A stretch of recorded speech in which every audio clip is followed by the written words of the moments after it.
کچھ تکلیفیں ہمارا امتحان لینے نہیں بلکہ اپنے ساتھ جڑے لوگوں کی پہچان کرانے آتے ہیں۔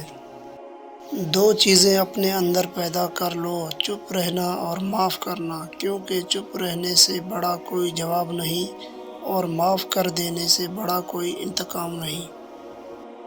نظر نہ کرو بلکہ اپنے مقاصد، تخلیق، کامیابی اور ناکامی کو پہچانو اور جدوجہد کیے جاؤ۔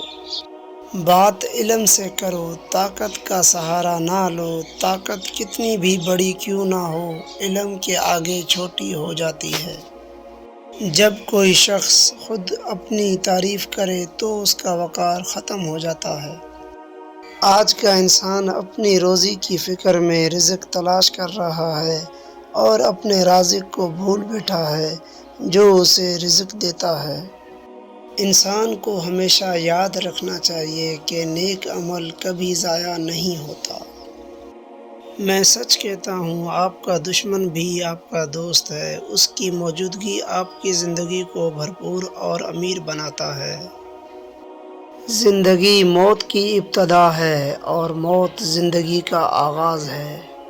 قطرہ سمندر میں مل کر فنا ہو جاتا ہے اور میں قطرہ رہبر سمندر بننا چاہتا ہوں۔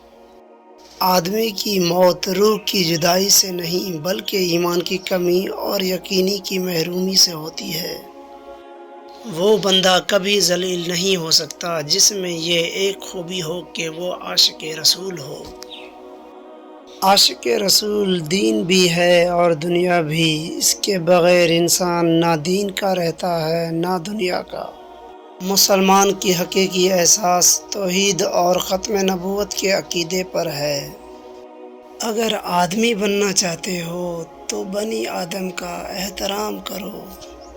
جو مسائل انسان نہ حل کر سکے، قدرت حل کر دیتی ہے۔ قومیں شاعروں کے دلوں میں پیدا ہوتی ہیں، ترقی کرتی ہیں اور سیاستدانوں کے ہاتھوں مرتی ہیں۔